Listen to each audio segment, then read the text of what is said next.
billahi minasyaitonir rajim. Bismillahirrahmanirrahim. Astaghfirullah rabbi wa atubu ilaihi. Walhamdulillahirabbil alamin. Tsumma salatu wassalamu ala asyrafil anbiya'i wal mursalin habibina wa habibi rabbil alamin Nabil Qasim Muhammad. Allahumma shalli ala Muhammad wa ala alihi at-tayyibin at-tahirin al-ma'sumin al-muntajabin.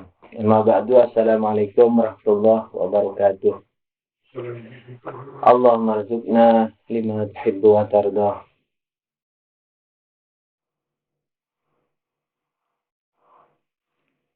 Saya tadi sudah jelaskan, tinggal baca aja deh. Wal musannif zakar fi hadzal bab at-tariqain ma'an fa asyara awal inda isbat kaunihi qadiran wa sayati bayanuhu wa masani fa wal madhkur huna. Di sini musannif pengarang memakai dua cara. Cara pertama, cara kedua. Cara kedua yang didahulukan. Wa takriruhu, penjelasannya an-naqula law lam yakunil wajibu ta'ala mawjudan lazima imma ad-daur aw tasalsul. Kalau wajibul wujud itu tidak ada dua kemungkinan, berputar atau berentet tak berujung.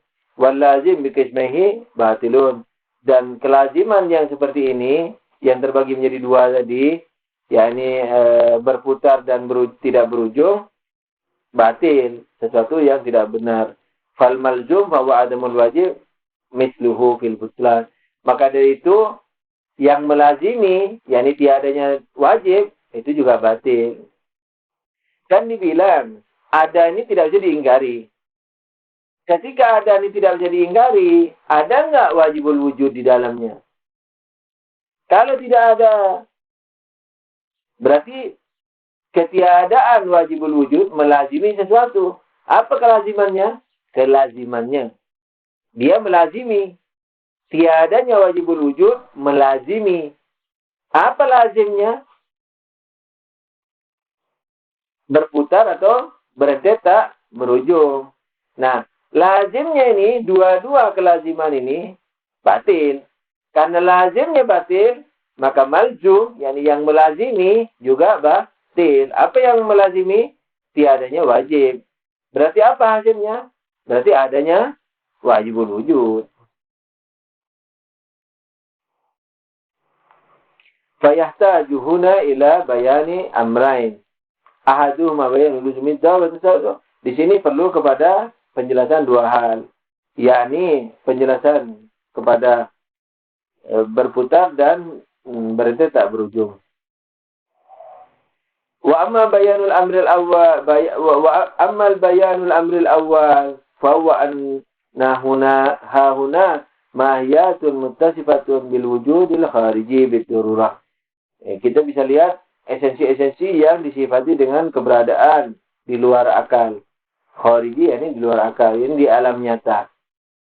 Sehingga wajib mawjudan ma'aha fawal matlub. Kalau wajib bersama dengan mereka, maka itulah Tuhan.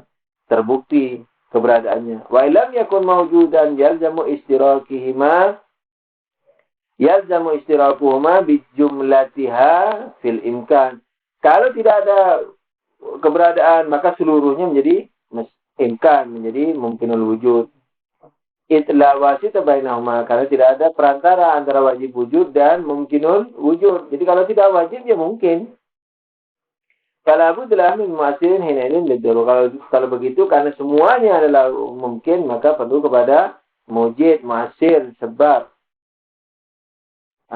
Fa mu'asiruha ingkana wajiban. Kalau mu'asirnya tadi wajib, maka dialah Tuhan. Itulah yang ingin kita buktikan. Karena mungkin ittaka ila mu'asir. Kalau dia juga mungkin perlu kepada mu'assir. Fama'assiruhu in kana ma faratnahu awalan lazamat dar. Kalau mu'assir daripada mu'assir yang kalau mu'assirnya mu'assir itu yang pertama, maka itu daur, berputar. Wa in kana mungkinan akhar, kalau dia juga mungkin yang akhar, gairuhu, selain yang mu'assir pertama, nangkurul kalam ilahi, maka kita berpindah kepada yang kedua, mu'asir yang kedua. Wa naqulu kama qulna awalan wal jumul tasassur faqad bana luzumuhuma. Kalau yang kedua itu juga perlu kepada ketiga dan seterusnya, maka tasalsul. Itu. Wa amma bayanul amrisani, wa amma bayanul amrisani, wa huwa bayanu butlanihima fanakun. Penjelasan terhadap batilnya berputar dan tidak berhenti tak berujung. Amad daur sebenarnya sudah jelas tadi. Nah, ini penerapan aja kita cepat. Wa amad daur fa huwa ibaratun an tawaqquf syai' ala ma yatawaqqaf alaihi kama yatawaqqaf ala b wa b ala alif. Daur yakni tergantungnya sesuatu kepada yang bergantung padanya. Ini ringkasnya ini sudah. Tergantungnya sesuatu kepada yang bergantung padanya. Itu daur namanya. Bergantungnya sesuatu kepada yang tergantung padanya. Ini A bergantung kepada B, di mana B bergantung pada A.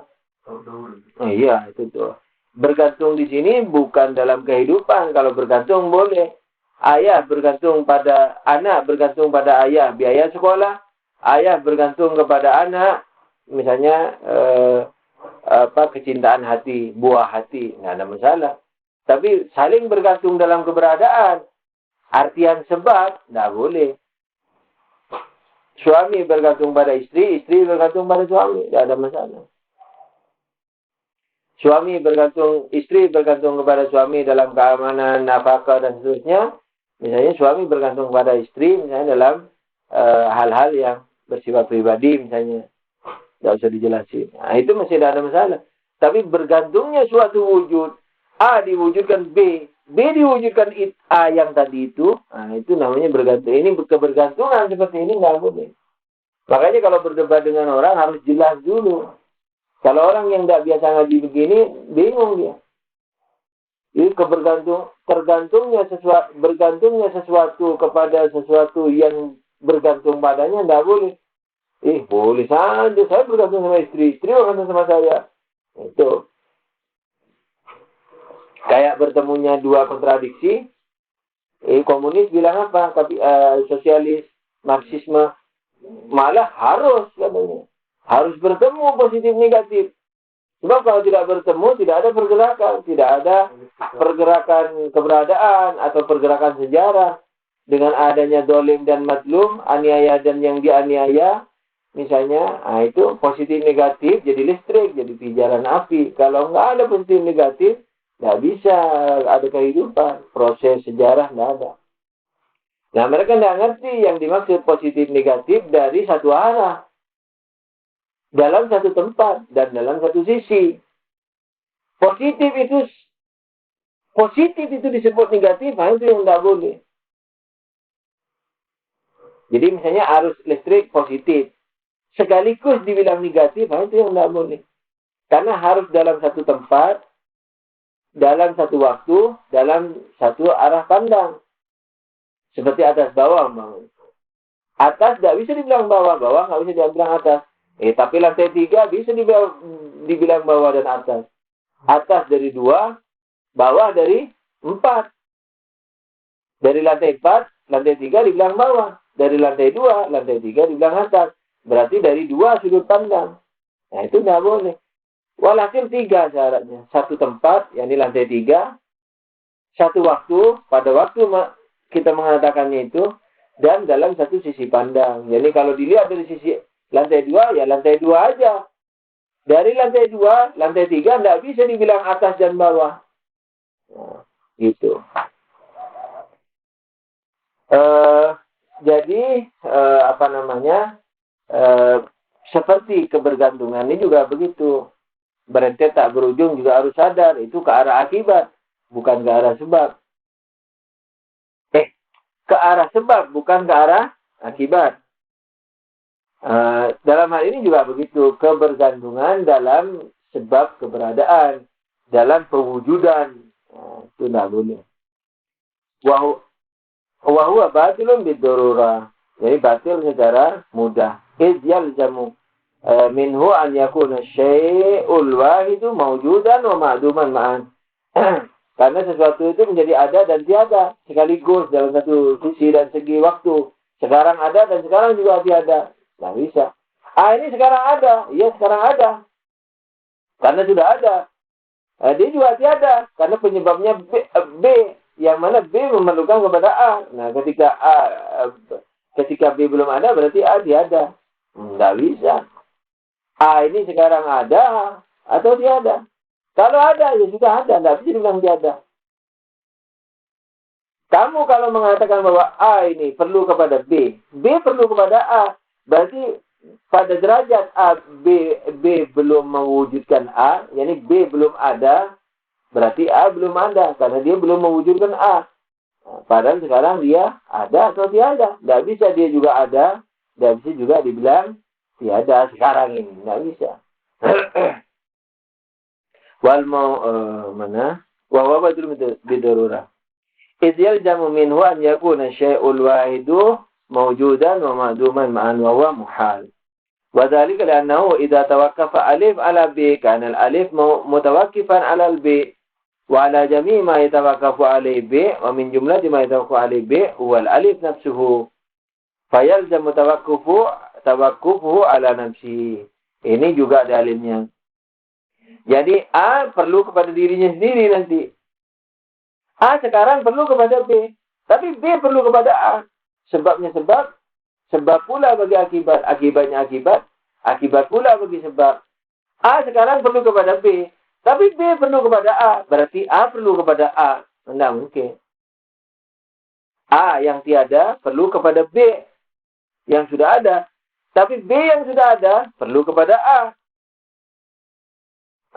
Ketika B perlu kepada A, di mana B diperlukan A, berarti A memerlukan A. Tidak mungkin. Sesuatu perlu pada diri. Perlu di sini, saya juga perlu kepada diri saya. Perlu kepada ilmu saya, mata saya. Ini bukan seperti ini. Ini rentetan sebab akibat dalam keberadaan. A perlu kepada A. yakni A perlu kepada dirinya sendiri dalam mewujudkan dirinya. Kan tidak mungkin. A ketika perlu wujud, berarti dia belum ada. Lalu memerlukan kepada dirinya. Mana? Orang tidak ada. Wal mauquf alaihi mutakaddimun alal mauquf. Wal mauquf alaihi mutakaddimun alal mauquf. Nah, yang memerlukan wal mauquf alaihi mutawaqqifun alal mauquf. Yang diperlukan didahului oleh yang diperlukan kepadanya. A ketika belum ada kan diadain oleh B. Tapi ketika ditanya B dari mana, dibilang dari A. Berarti A ini mutawakkifun. A ini mutawakkifun. Jadi dia bergantung kepada apa? Kepada yang A yang sebelumnya. Yang gitu. Jadi yakni mauqufnya A ini siapa? Mauqufnya A siapa? Mauqufnya A ini adalah A. Kan mauqufnya A, mauquf ini yang diperlukan. Yang diperlukan oleh A ini siapa? B. Tapi yang diperlukan B siapa? A. Berarti A ini, A yang kedua itu mauqufnya. Nah, A yang pertama itu mauquf alaihi yang memerlukan kepadanya. A yang sekarang ini yang perlu kepada B, terus A pertama. B ini memerlukan kepada A kedua. A kedua itu mauquf. Sedangkan A yang pertama mauqufun alaihi, yakni yang bergantung padanya. Nah, itu. Wal mauquf alaihi mutakaddimun alal mauquf. Nah, wal mauquf alaihi yang diperlukan kepadanya itu lebih dahulu, yang memerlukan kepadanya lebih dahulu kepada yang diperlukan. Kan tidak mungkin. Fayalzimu takaddumu nafsuhu ala nafsihi. Fayalzam mutakaddimuhu ala nafsihi. Dia mendahului dirinya sendiri. A mendahului A pada akhirnya. Paham tak? A yang pertama yang memerlukan kepada B, berarti dia mutawakifun alaihi atau mauqufun alaihi. Mauqufun alaihinya mana? A kedua sebagai sebab daripada B. Itu mauqufun alaihinya. Mauqufun bihinya. A yang pertama mauqufun alaihi perlu kepada A kedua. Padahal ini satu orang, ini satu jati diri A ini. Nah gitu. Awalan dia berarti mendahului dirinya sendiri, tidak mungkin. Gitu. Yani A yang pertama memerlukan kepada B. B memerlukan kepada A. Berarti A pertama memerlukan kepada A kedua. Nah, berarti A pertama ini, ketika perlu kepada A kedua, berarti A kedua kan mendahului B. Dan B mendahului A. Berarti A kedua mendahului A pertama. Itu kalau rincian dalam akal bisa dibegitukan. Tapi kenyataannya A itu sebenarnya satu A, bukan A1 dan A2. Kalau ada A1 dan A2, tidak ada masalah. Telur menetas jadi ayam. Nah, jadi ayam ini perlu kepada telur. Lalu ayam menelurkan telur. Telur yang lain, tidak ada masalah. Berarti telur perlu telur, tidak ada masalah.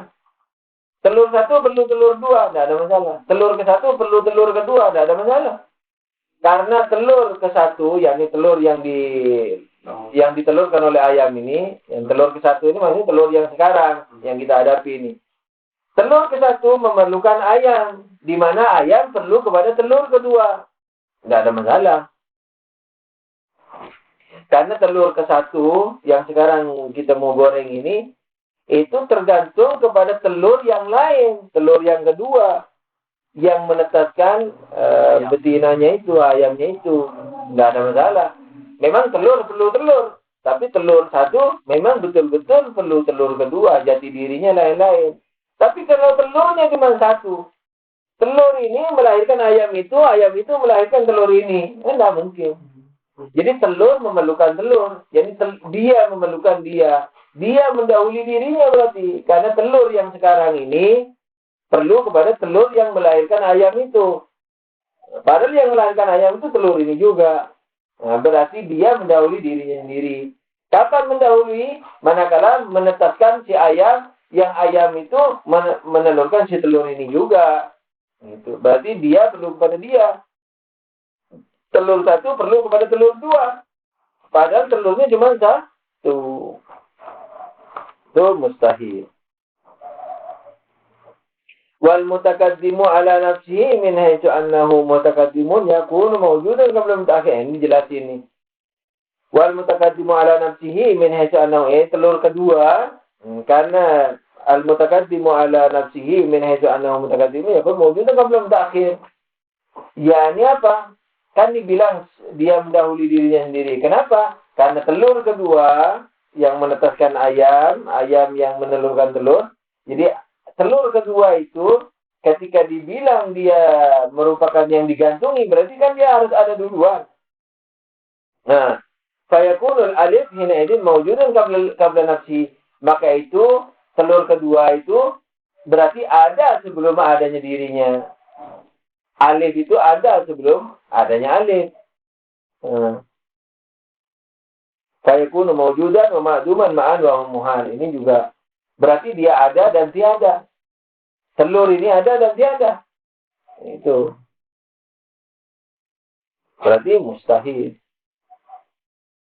Wa amma tasawwur sudah sampai di sini kan? Ayo, antum sekarang.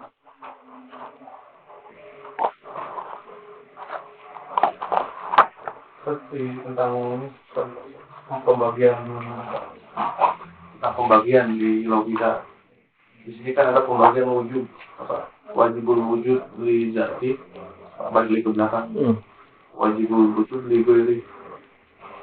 Kayaknya kalau lihat faedahnya, kan kalau di salah satu syarat pembagian itu faedah ya.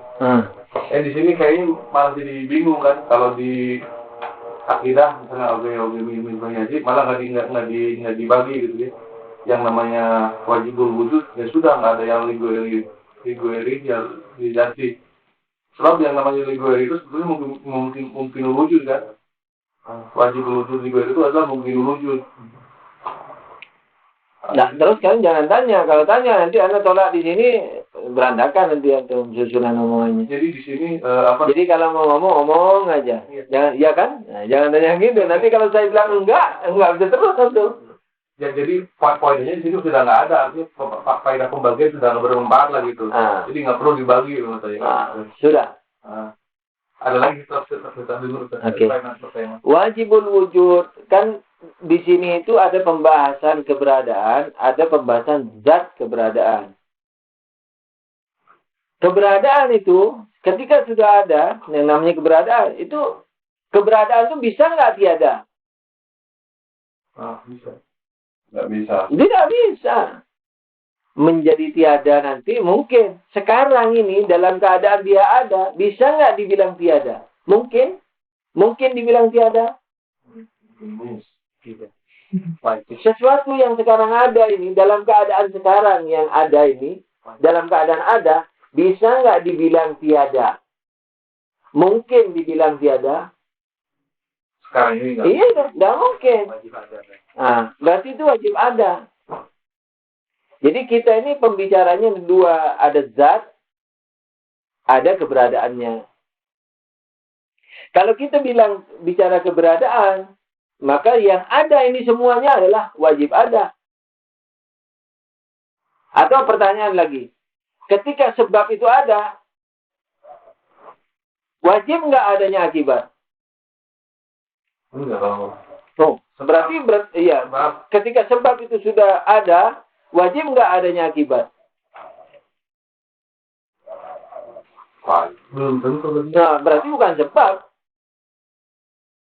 Namanya bukan sebab. Berarti dia bukan sebab. Sebab. Mani ofum ada. Sudah ketemu semua sebab-sebabnya loh. Bukan hanya mani ofum, bisa aja mani jatuh di lantai situ. Ofum jatuh di lantai yang lain. Ini mani ofum jatuh di rahim, ketemu, nggak ada penghalang, nggak ada folakel. Kalau itu bisa. Artinya kalau nggak. Iya, namanya sebab. Namanya sebab yang sudah penuh. Nah, maksudnya kalau nokis dia itu kan. Nah, kalau nokis bukan sebab. Ini yang kita mau kan sebab yang sempurna. Kertas api. Kertas api, disentuhkan kertasnya tidak basah, kertasnya tidak dari barang yang anti api. Apa yang terjadi? Pasti nggak terbakar atau mungkin terbakar. Mungkin kan Nabi Ibrahim. Itu kan ada penghalangnya, seperti kertas basah. Nabi Ibrahim dibuat anti api sama Tuhan waktu itu. Jadi bukan apinya jadi dingin. Bukan. Terserah nanti rinciannya bagaimana. Api tidak bisa jadi dingin. Bagaimana dingin? Dan tidak terbakar berarti semua. Saat Fir'aun-Fir'aunnya merasa kedinginan nanti kan. Kayak di freezer. Nah, jadi kayak gitu. Jadi sebab itu mana sudah komil. Keberadaan wajib adanya. Mesti adanya. Wajibul wujud. Maka itu nanti di filsafat. Ma lam yajib, lam yujad. Sesuatu yang belum wajib, tidak mungkin ada. Sesuatu yang belum wajib? Tidak mungkin ada. Karena baru miring saja. Kayak tadi itu. Sesuatu yang mungkin di tengah. Miring saja nggak bisa jadi wujud. Miring ke arah wujud. Selama masih yang mungkin ini yang tiada ini masih mungkin. Berarti nggak bisa wujud ya. Jadi sesuatu yang sudah wujud mesti wujud. Ma lam yajib lam yujad. Sesuatu yang belum wajib tidak mungkin ada. Nah, tapi sesuatu yang wajib ini ada dua. Wajib karena dirinya, wajib karena selainnya. Wajib karena dirinya, yakni yang tidak perlu kepada sebab. Kenapa tidak perlu? Karena tidak terbatas misalnya. Yakni Tuhan. Ya, ingat, sesuatu yang tidak wajib tidak bisa ada. Jadi yang sudah ada ini pasti wajib. Cuman wajib ini ada dua. Wajib karena dirinya, yakni Tuhan. Wajib karena selainnya, yakni kita-kita. Nah, ketika wajib, karena selain dirinya, yakni dari luar dirinya, berarti dirinya sendiri apa sebenarnya? Bukan wajib. Kan ada dua. Sesuatu yang tak wajib, tak mungkin ada. Jadi, sesuatu yang sudah ada, sudah pasti wajib. Wajib ini kan ada dua. Wajib karena dirinya, wajib karena selainnya. Wajib karena dirinya, yakni Tuhan. Wajib karena selain dirinya, wajib karena selain dirinya, berarti selain Tuhan. Berarti dirinya apa? Bukan wajib. Orang tadi sudah dibilang wajib karena selain dirinya. Wajib karena selain dirinya. Berarti dirinya sendiri bukan wajib.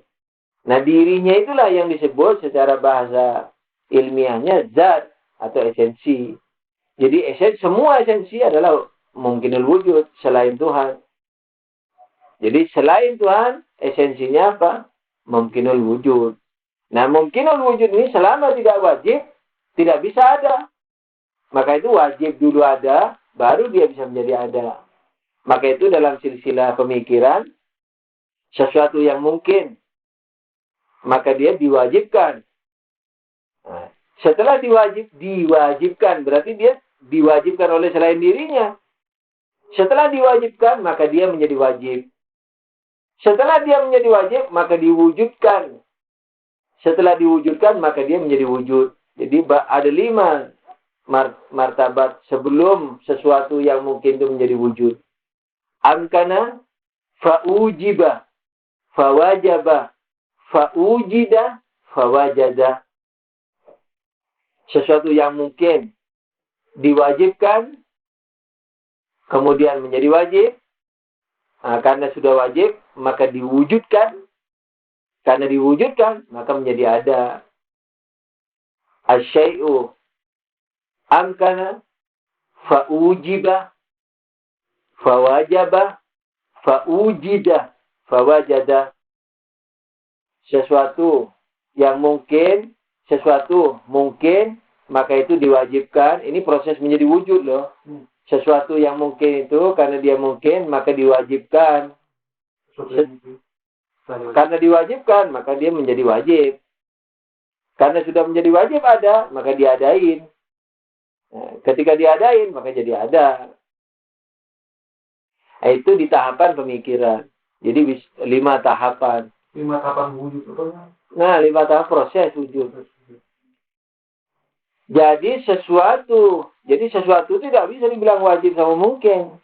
Nah, kalau bicara zat saja, iya. Zat hanya ada 2. Malah ada 3. Wajib, mungkin, atau terlarang. Itu zat. Atau kalau kita tidak mau bicara sesuatu yang tiada, oke lah. Sesuatu yang ada itu zatnya 2 saja. Memang. Wajib sama mungkin, itu saja. Tapi sesuatu yang ada, itu tidak bisa dikonklusi hanya dengan wajib dan mungkin saja.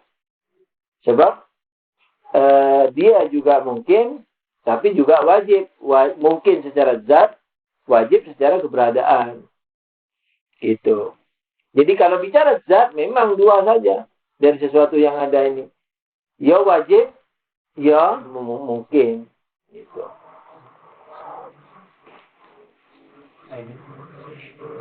Faedahnya sudah jelas bahwa apa? Bahwa sesuatu yang, jadi secara zat kita sudah bisa mengetahui bahwa sesuatu itu secara zatnya ada 2, ya ada 3 bahkan wajib, mungkin dengan mumtani. Kemudian secara keberadaan sesuatu itu ada satu saja. Ini wajibul wujud. Jadi sesuatu yang ada itu secara keberadaan hanya satu saja. Ini wajibul wujud. Gitu. Nah, cuman wajibul wujud ini dibagi 2. Wajibul wujud bizatihi, wajibul wujud bigairihi. Gitu. Jadi tidak bercampur. Gitu. Nah, manfaatnya sudah jelas bahwa yang sudah ada ini tidak mungkin dibilang tiada. Oke, sudah pasti ini adanya. Tapi di lain itu karena di lain itu karena zatnya dia mungkin, tidak mungkin kita melepaskan dia dari kebergantungan kepada sebabnya. Berarti selamanya ada? Enggak. Tergantung sebabnya nanti. Kalau sebabnya mau meneruskan keberadaan dia, nah, maka dia tetap ada. Kalau sebabnya tidak mau meneruskan keberadaan dia, tergantung kepada sebabnya lah. Kalau sebabnya tidak mau meneruskan, berarti dia tidak ada. Tapi nanti ada lagi dalam kaidah filsafat, sesuatu yang ada tak mungkin tiada. Sebetulnya manusia nggak ada. Hah? Sebelumnya manusia juga ada. Jadi yang ada ini tidak mungkin dari tiada. Yang sudah ada tidak mungkin menjadi tiada. Itu nanti di kaidah lain. Yang ada ini tak mungkin tiada. Tak mungkin dari tiada. Sebab tiada tidak mungkin bisa dibuat ada. Tiada itu adalah tiada. Tidak bisa diproses. Dari tiada ke ada. Bagaimana tiada kok bisa dikasih alamat dari? Nggak bisa. Orang tiada dibilang dari. Wah, saya benjol ini kepala. Kenapa? Dilempar sama cucuku. Kawin aja belum, sudah bilang cucu. Nggak bisa orang sesuatu yang tiada, bagaimana mau berproses, mengasih proses. Diproses juga nggak bisa. Saya mau memproses tiadanya garam menjadi garam. Nggak bisa. Tiada. Kalau tiadanya garam, nanti ada pembahasan. Tiada itu ada tiada mutlak, ada tiada mudhof. Ini yang tiada. Tiada lah walasin. Dari tiada, saya mau proses tiada itu jadi garam. Nggak bisa. Jadi tiada itu tidak bisa diproses menjadi ada. Yang sudah ada ini tidak bisa ditiadakan. Gitu. Seperti kita dulu tidak ada. Yang ada apa? Maniopum. Kita tidak ada. Tapi keberadaan lain ada. Maniopum. Sebelum maniopum ada apa? Beras. Daging. Sebelum daging apa? Tidak ada daging. Tapi keberadaan lain ada. Rumput. Yang dimakan kambing. Sebelum ada rumput. Ada keberadaan lain apa? Tanah. Sebelum ada tanah. Ada keberadaan lain apa misalnya? Bangkai manusia. Atau bangkai binatang yang busuk atau menjadi tanah. Misalnya ada di padang pasir atau di gunung misalnya ada binatang mati, terus lama-lama berapa puluh tahun jadi tanah, di situ tumbuh rumput, dimakan kambing, kambingnya ditangkap ayah kita, disate, jadi mani terus jadi kita. Nah, berarti kita dari bangkai apa tadi? Apa dibilang? Sapi. Nah, sebelum sapi itu ada, tidak ada memang sapi, ketiadaan mudhof. Ketiadaan yang dinisbahkan, keberadaan yang lain ada. Nah gitu. Sampai semua ini kembali kepada Allah. Jadi kita ini dari keberadaan, bukan dari ketiadaan. Tiadanya kita, iya. Tapi berupa keberadaan lain.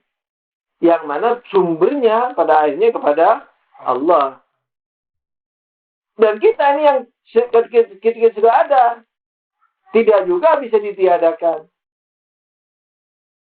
Sekarang misalnya seperti sapi itu tadi. Ketika mati, sapinya tiada. Perlahan-lahan badannya itu jadi tanah. Sapi tidak ada. Tapi keberadaan lain ada. Tanah. Tanah bukan ke depan. Tanah bukan ke belakang. Ke depan nih. Ke arah kita sekarang. Nah, nanti tanah ketika disedot sama rumput-rumput. Jadi rumput atau pohon. Tidak ada tanah sekarang. Yang ada rumput. Rumput dimakan kambing. Tidak ada rumput sekarang, kambing. Terus sampai hari kiamat, terus sampai kembali kepada Tuhan lagi. Gitu. Berarti pernyataan yang mengatakan bahwa kita diciptakan dari tiada salah. Ya? Salah kalau maksudnya tiada mutlak. Tapi kalau tiadanya kita, iya benar. Tiadanya kita, tapi keberadaan lain ada. Jadi salah memang yang umum di Indonesia banyak salah. Kalau di sini orang bilang itu maksudnya ketiadaan mudhof. Kita ini dari tiada. Jangan salah ini tuh karena dia juga belajar mantik, belajar filsafat. Maksudnya tiada di sini tiada yang dinisbahkan. Nisbahnya kemana? Kemana nisbahnya? Ke kita sendiri. Ayam ini dicipta dari tiada, yakni tiadanya ayam. Tapi kalau orang Indonesia bilang ayam dicipta dari tiada, dia maksudnya tiada. Tiada mutlak. Bukan tiadanya ayam. Adanya telur. Tiadanya telur, adanya jagung. Tiadanya jagung, adanya pohon jagung. Tiadanya pohon jagung, adanya tanah. Bukan itu. Kalau orang Indonesia ngomong, misalnya ayam dicipta dari tiada, yang tiada. Walaupun kalau dikasih pengertian, dia cepat mengerti. Tapi yang dihayalkan dia tiada. Alam ini dari tiada. Khususnya alam. Kalau dia bicara alam, ya ini betul-betul dari tiada. Kalau kita enggak. Alam ini dari tiadanya alam. Tapi keberadaan lain ada. Apa? Misalnya malaikat yang akhirnya pada Allah. Seperti roh kita. Dari malaikat peniup roh. Malaikat itu dari mana? Dari Allah. Jadi bukan Allah mencipta mereka, tapi mewujudkan mereka dari cahayanya, dari dirinya, gitu. Jadi kalau menurut orang Sunni biasanya atau orang Indonesia pada umumnya itu Tuhan mencipta sesuatu dari tiada, betul-betul dari tiada dicipta oleh Tuhan. Nah, jadi diwujudkan gitu. Tapi kalau di yang sesungguhnya di filsafat atau di Ahlul Bait, Tuhan itu mewujudkannya bukan dari tiada, sebab tiada itu tidak mungkin dibuat ada. Dari dirinya sendiri, dari diri Tuhan. Anggaplah suara saya ini, suara saya kan dari saya. Kayak gitu. Anggaplah makhluk ini suaranya Tuhan. Maka itu Tuhan disebut mutakallim. Tuhan kan salah satu sifatnya mutakallim, berbicara. Emangnya Tuhan berbicara melalui huruf-huruf saja seperti Quran? Enggak. Termasuk alam ini huruf-huruf Tuhan. Ucapan Tuhan. Maka itu kita mengerti dengan adanya keberadaan, adanya Tuhan. Lalu kenapa disalahkan Ustaz itu Mansur Al-Hallaj? Hah? Perkataannya Mansur Al-Hallaj. Nah, Al-Hallaj itu disalahkan karena dia mengaku Tuhan. Bukan karena dari Tuhan. Ya, jadi kalau tapi ini ada pembahasannya nanti lain waktu. Jadi kan kita dari Tuhan, disimbolkan dari laut, kayak laut.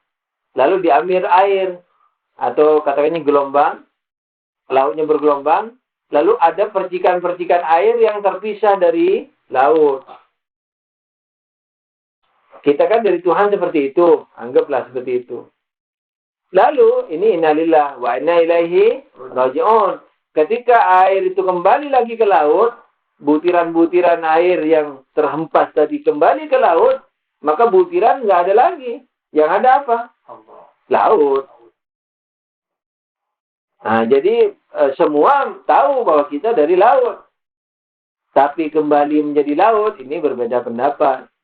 Nah, Al-Hallaj misalnya mengatakan, saya lautan itu, saya Allah itu. Itu yang disalahkan.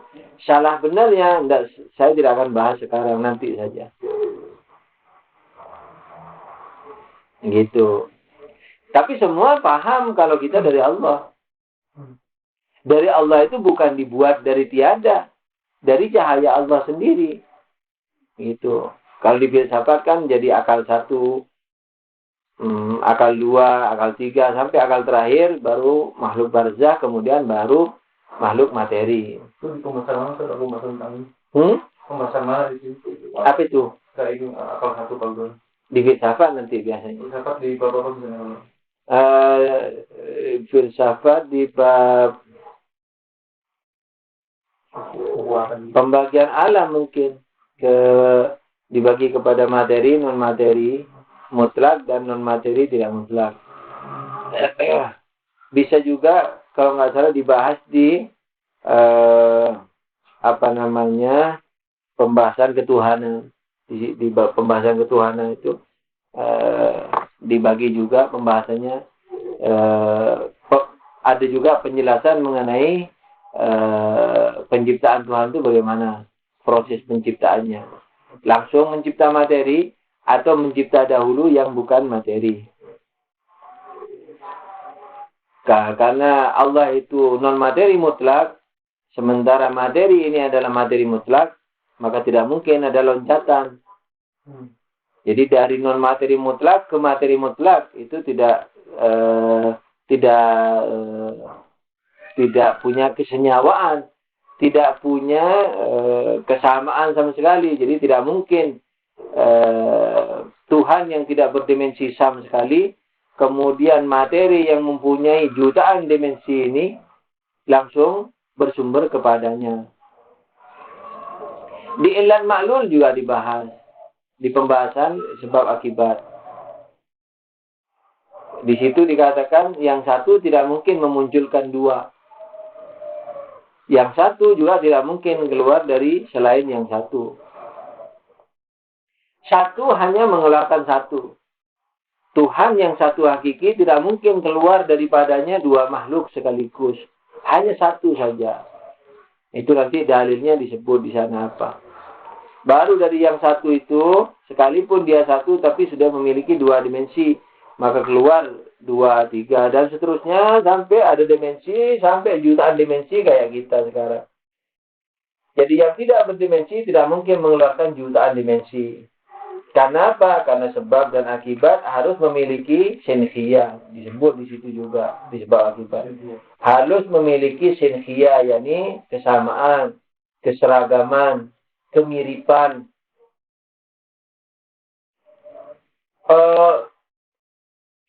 Seorang petani menanam padi. Besoknya begitu dia mau mengairi padinya, tahu-tahu yang muncul di situ pohon durian. Nggak mungkin.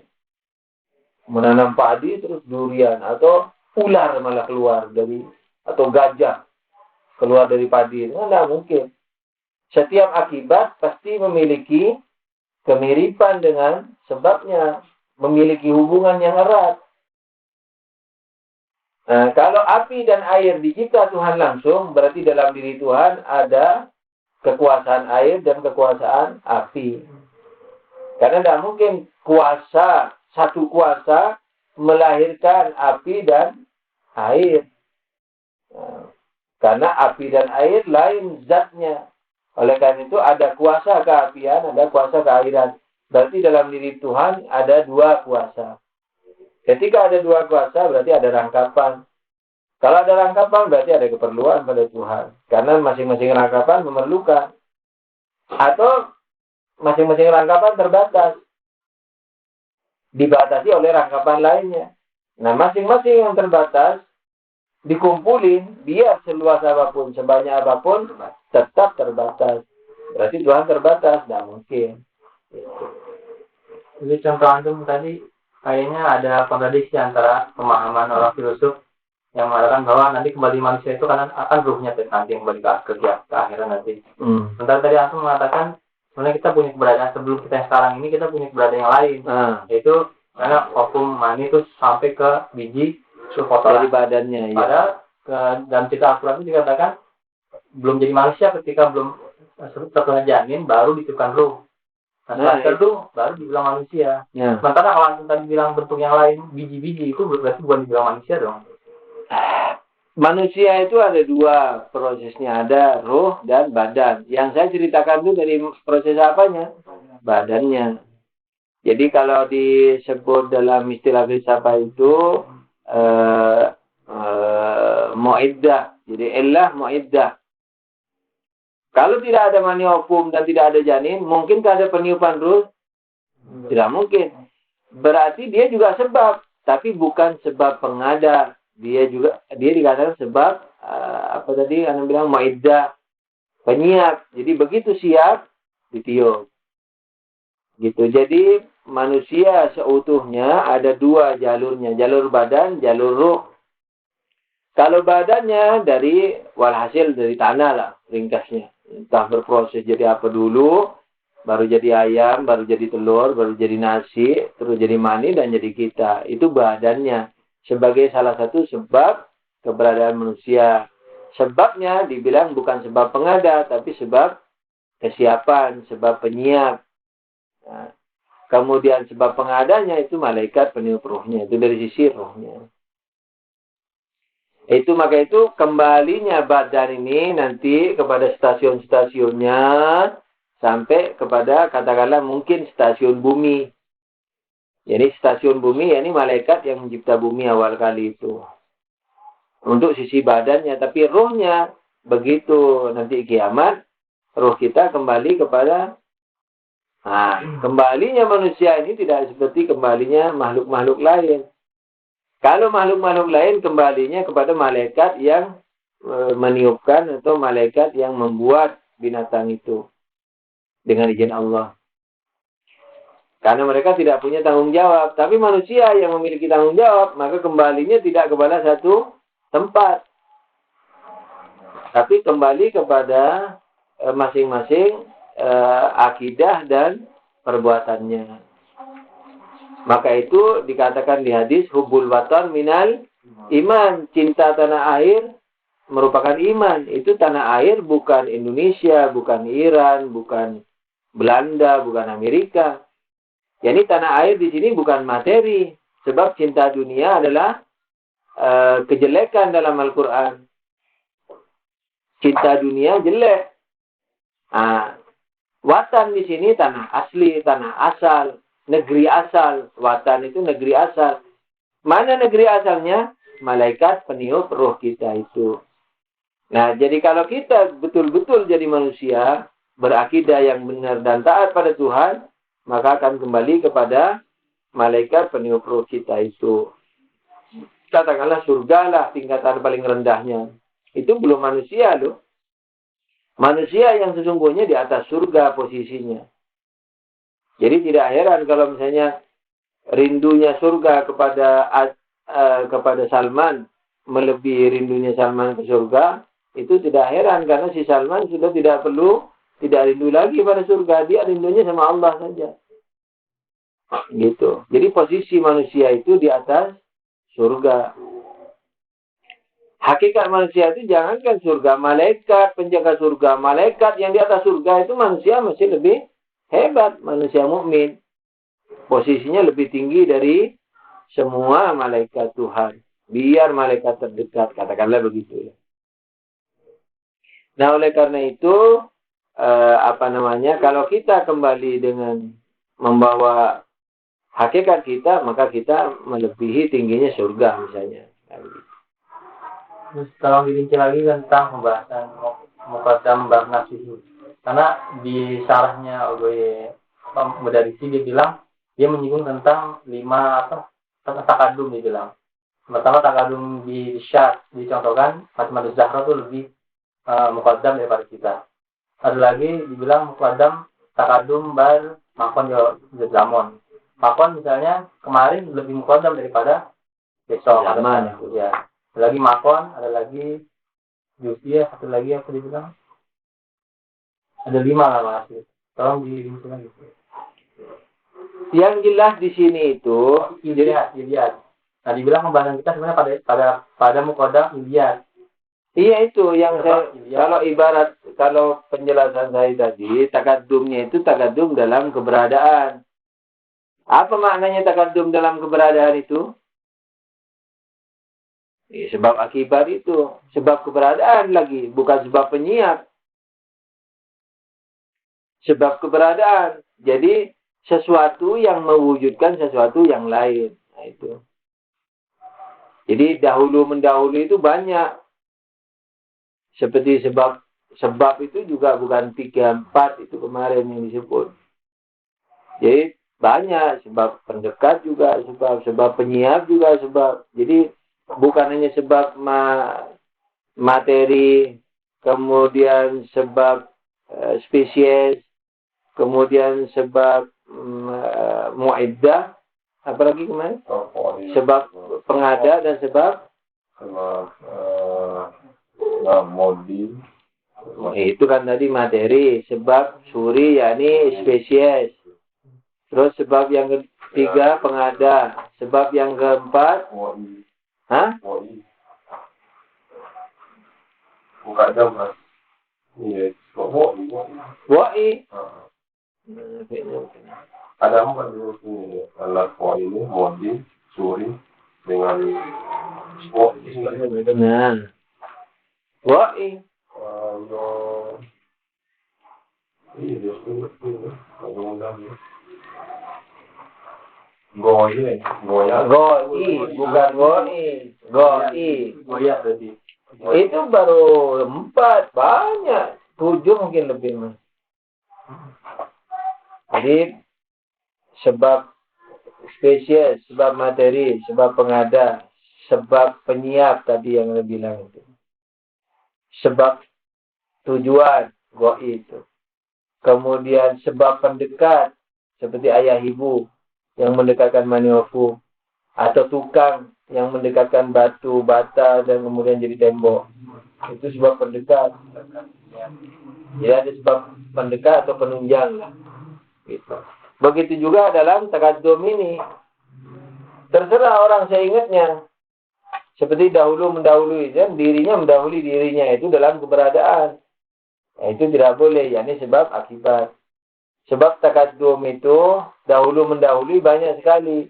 Ada dahulu mendahului secara hakikat, ada dahulu mendahului secara sebab akibat, ada dahulu mendahului secara zaman, ada dahulu mendahului secara waktu.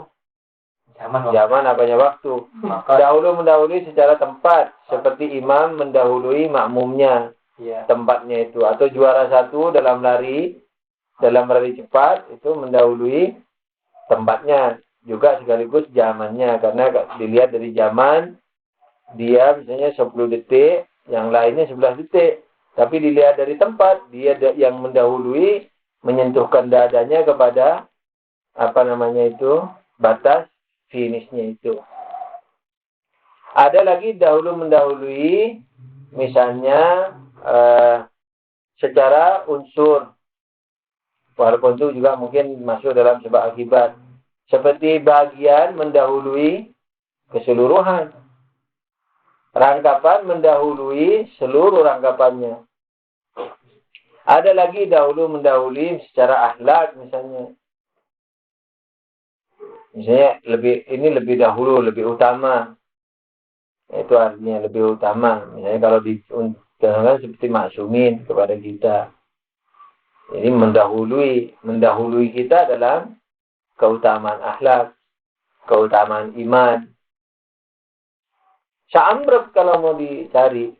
Tapi yang umum ada beberapa lah. Nanti kalau sudah waktunya tidak hadir semua mungkin dalam akal. Tapi sekitar itu tadi. Dahulu mendahului hakikat, dahulu mendahului tempat, dahulu mendahului waktu, dahulu mendahului sebab akibat, dahulu mendahului keutamaan akhlak, dahulu mendahului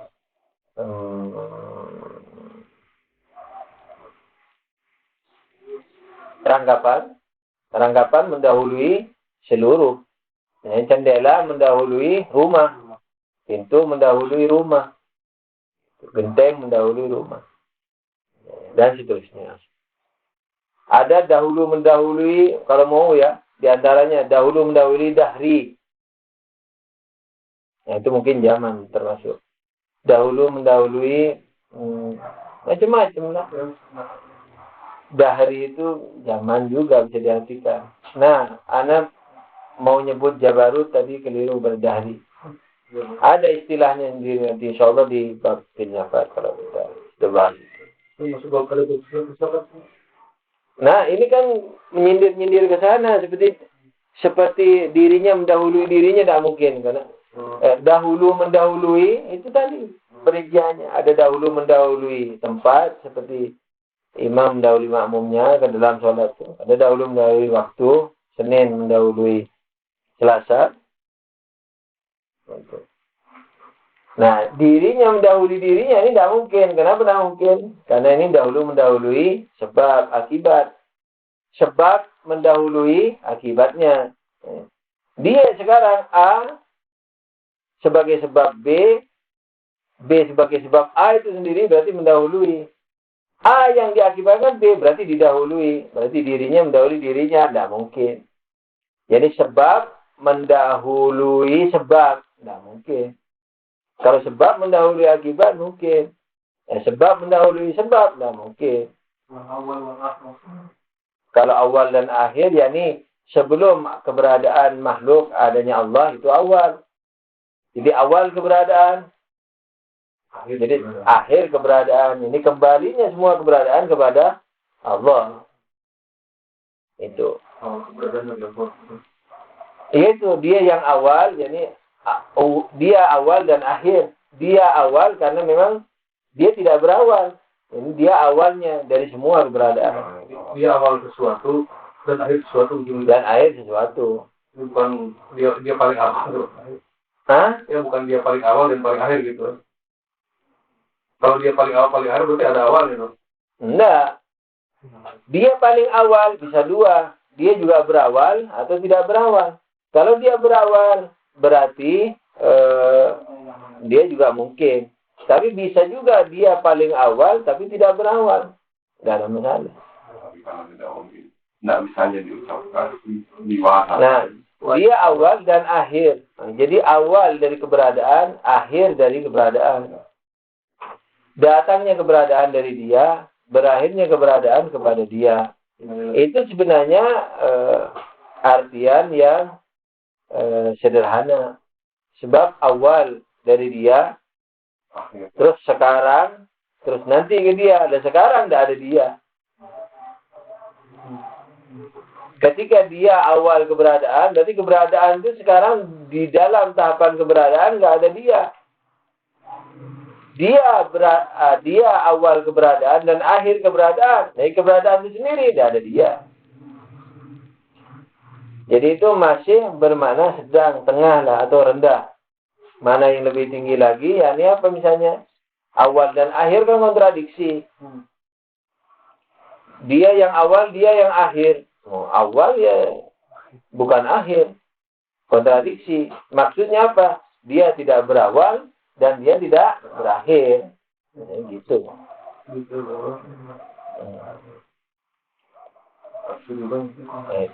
Hah?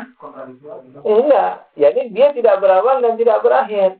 Artinya tidak punya batasan awal, tidak punya batasan akhir. Yani apa? Tidak terbatas. Jadi arti dia awal dan akhir, ketika dibilang akhir kan bukan awal. Ketika dibilang awal kan bukan akhir. Jadi artinya dia tidak berawal dan tidak berakhir. Yani apa? Tidak punya batasan. Ada juga misalnya dia awal dan akhir. Yani apa? Awal seluruhnya dia dan akhir pun seluruhnya dia, nggak ada tengah. Jadi nggak usah ditafsirkan dia awal dari keberadaan dan akhir dari keberadaan, nggak ada. Pokoknya dari awal dan akhir dia. Oh iya, awal dan akhir dia. Nyufi. Jadi awal dan akhir, lawannya awal akhir, nggak ada tengah. Awal akhir tok sudah. Dia awal dan akhir, jadi seluruhnya dia. Gitu. Tidak sebelum kita. Ada sembilan apa keberadaan dua unsur aja, misalnya api sama air itu bisa langsung keluar dari Tuhan. Iya langsung. Terus bagaimana mungkin yang keberadaan di dunia yang banyak? Apalagi iya. Gimana bisa keluar dari? Tidak mungkin. Terus prosesnya gimana? Nah, makanya prosesnya harus melalui, kalau dalam bahasa agama, malaikat itu. Yang kalau dalam bahasa filsafat, akal satu. Dari akal dua tercipta akal, dari akal satu tercipta akal dua. Dari akal dua tercipta akal tiga. Gitu. Terus sampai banyak dimensinya, sampai ke alam barzah. Makhluk barzah. Malaikat barzah. Malaikat langit dan bumi. Kan kalau di agama itu ada hujan, ada yang ngurusi sendiri malaikat. Nah, itu maksudnya pengadanya itu. Bukan hak. Ada hujan sudah ada, baru nanti mau ditabur jam berapa. Kan kalau dulu kita sebelum belajar filsafat, masih di Sunni khususnya, malaikat malaikat pengatur hujan itu seakan-akan hujannya itu sudah ada, tinggal mau diturunin jam berapa kan gitu.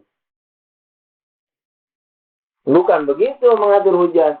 Mengatur hujan yakni ya semua itu mengumpulkan, jadi membuat hujan, bukan hanya mengatur.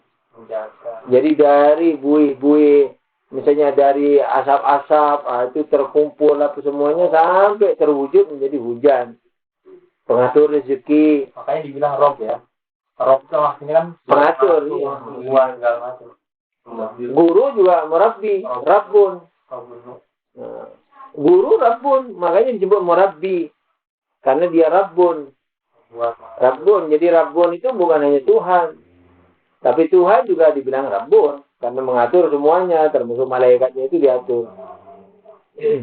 Jadi Tuhan mengatur materi melalui malaikat. Gitu. Maka Tuhan mengatur malaikat. Malaikat mengatur materi. Begitu. Guru mengatur murid. Nah, gitu. Murabbi, makanya disebut murabbi karena dia Rabbun. Rabbah. Jadi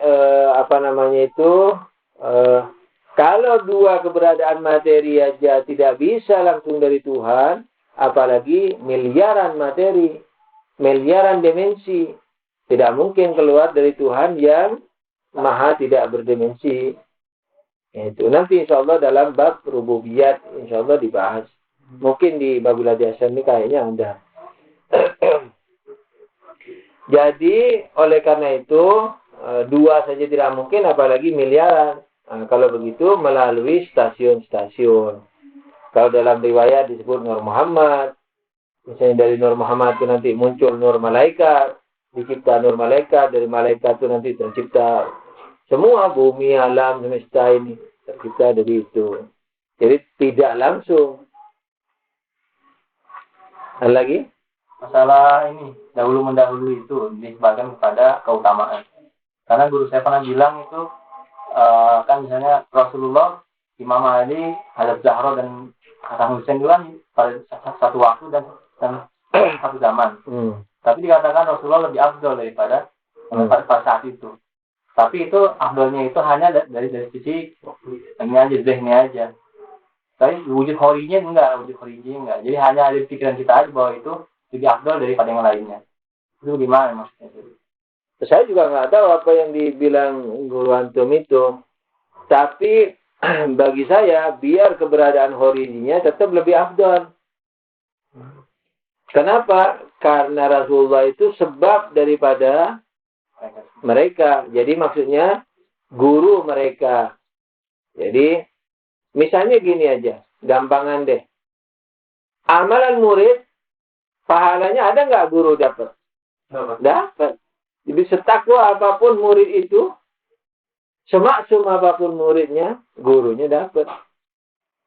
Tentu gurunya yang ngamalin lah. Kalau tidak ngamalin mungkin tidak dapat. Jangan mencuri ya. Nah, terus muridnya tak ada mencuri, tapi gurunya mencuri. Kemungkinan besar nggak dapat tuh pahalanya. Nah, kalau begitu kita ngajar aja di radio-radio. Semua ketakwaan, semua tafsir Quran, hukum diajarkan. Habis gitu kita tidak sesolat, segala macam. Sudah kan pasti ada yang ngamalin tuh yang dengerin radio.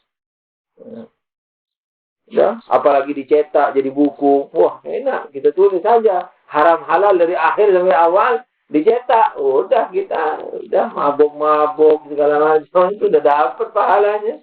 Berarti kalau satu lebih afdal daripada yang lainnya, berarti para masumin itu ilmunya tidak sama dengan Rasulullah. Nah, ilmunya sama, tapi efeknya tidak sama. Karena ilmu yang diamalkan murid, gurunya dapat pahalanya, efeknya itu. Itu. Memang dalam kata-kata Ahlul Bait ada mengatakan mereka itu sama. Jadi Imam Rasulullah kalau nggak salah mengatakan mereka itu kedudukannya sama, satu sama lain afdol hanya dari satu sisi. Yakni apa? Bahwa yang satu guru daripada yang lain. Jadi yang sebelumnya guru berikutnya. Jadi maksudnya sama itu apa? Bahwa sama kemaksumannya. Sama kemaksumannya, sama mereka tidak berbuat dosa, sama mereka pilihan Tuhan, sama mereka sebagai imam wajib ditaati. Sama-sama itu. Tapi guru dan murid tidak sama. Ayah dan anak pun tidak sama. Gitu. Iya. Kan aku dari Husain dan Husain. Itu dari stasiun tertentu. Misalnya stasiun tertinggi makhluk itu di akal satu. Ketika itu nanti di filsafat, ketika mereka itu sampai ke akal satu, maka menjadi satu. Karena di non-materi itu tidak ada rangkapan juga. Hanya rangkapan akal kita ada, tapi secara eksistensinya tidak ada. Nah, oleh karena itu ketika semua urafa, bukan hanya para imam, para nabi, semua urafa, arifin yang sampai fana, itu sampai ke tingkat satu ini. Akal satu. Nah, ketika akal satu, mereka satu. Bukan bersatu. Banyak warna-warni di situ. Bersatu di situ. Enggak. Satu. Betul-betul jadi satu. Jadi Husain dari aku dari Husain, tidak ada masalah. Husain dari aku, yakni karena misalnya keturunanku. Aku dari Husain, karena Husain dan aku sudah bertemu di akal satu. Jadi akal satu mau dibilang aku boleh, mau dibilang Husain boleh. Gitu. Jadi ketika dibilang Husain, aku dari Husain.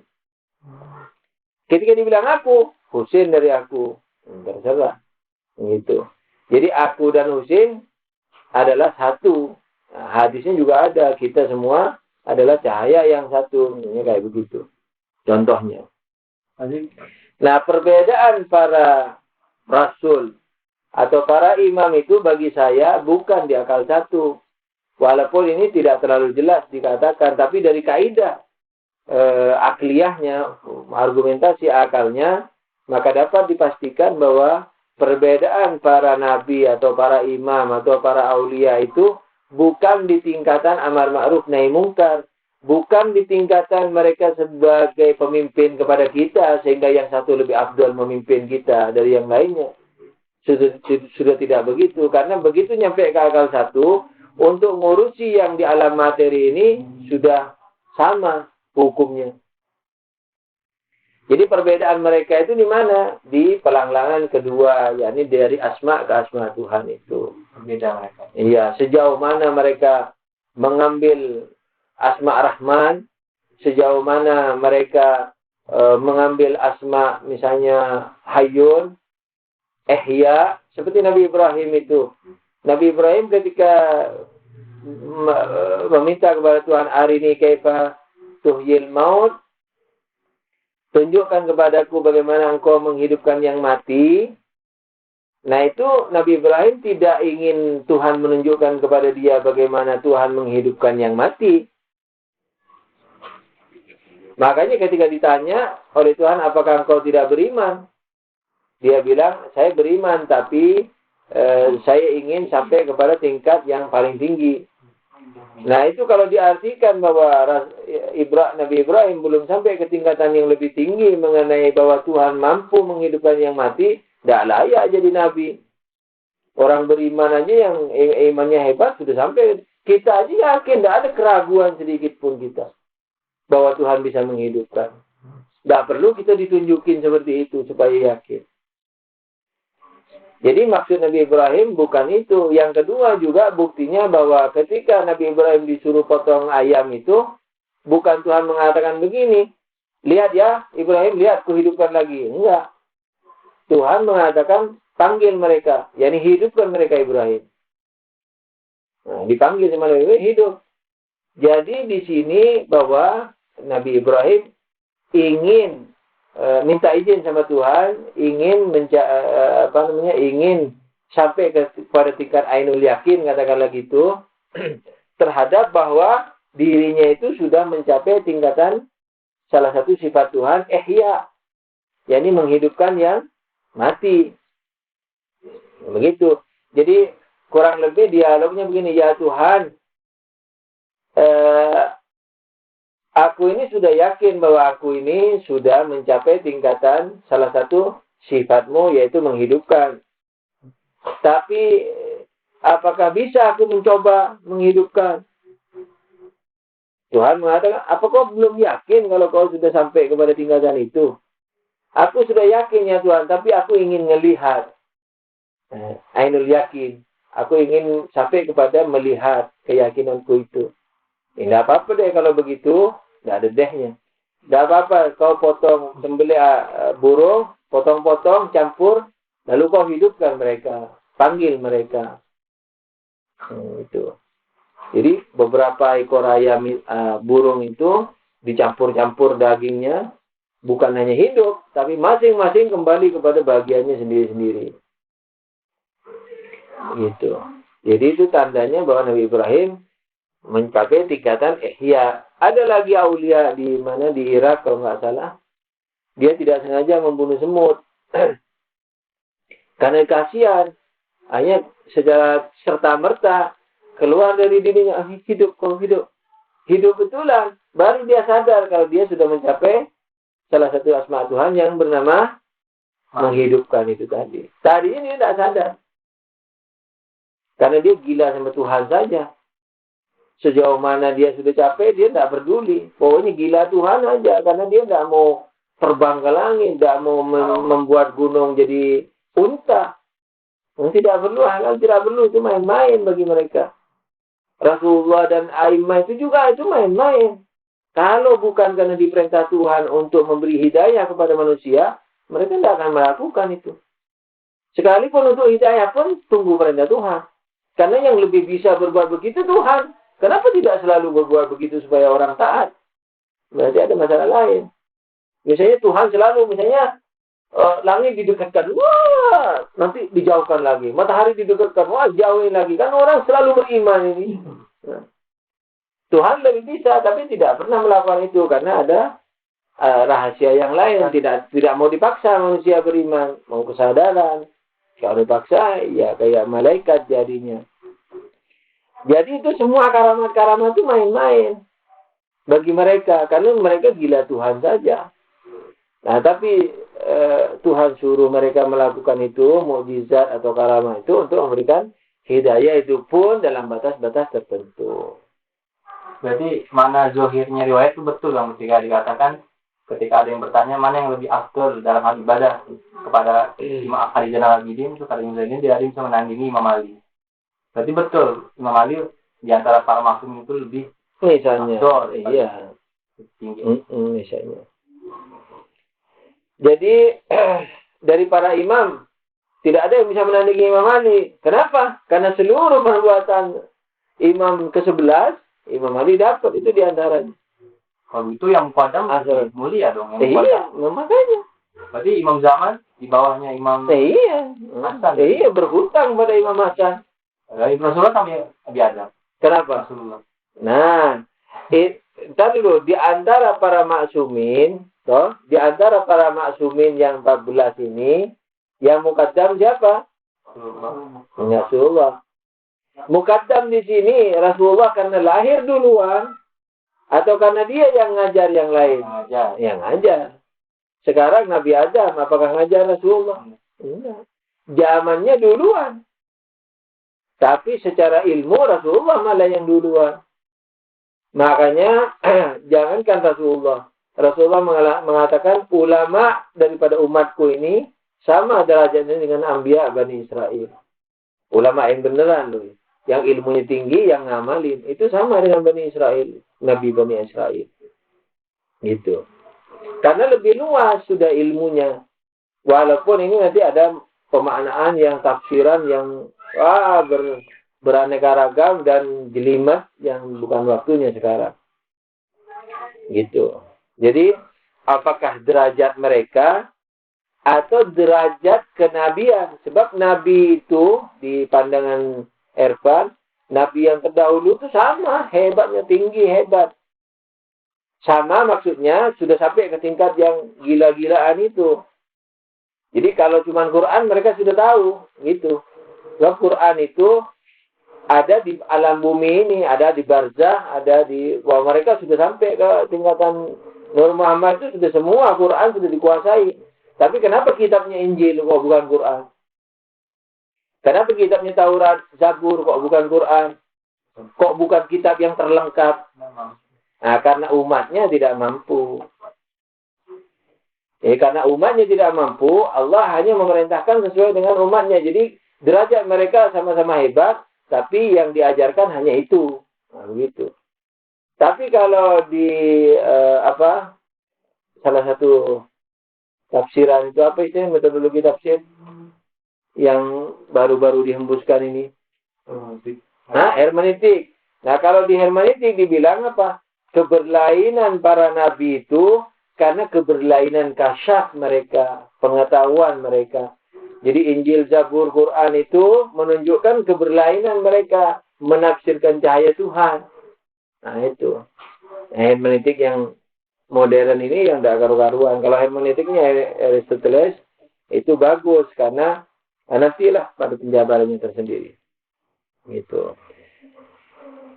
Yang materi udah nggak ada nih. Nah, ya udah alhamdulillah rabbil alamin. Allahumma shalli ala Muhammadin wa alihi thahirin. Ya Allah ya Tuhan kami, seluruh kebenaran dan kebaikan yang ada pada kami, kalau itu ada, maka itu seluruhnya dari Engkau, dan kami ucapkan terima kasih, syukur kepadamu, dan berikan kekuatan untuk mengamalkannya. Dan seluruh kebatilan yang ada pada kami sudah tentu bersumber dari kami. Oleh karena itu ampunkanlah kami dan berikan petunjuk kepada yang benarnya. Amin ya rabbal alamin. Amin ya rabbal alamin. Wabillahi taufiq wal hidayah. Wassalamualaikum warahmatullahi wabarakatuh. Sallu ala nabi. Allahumma salli ala Muhammad wa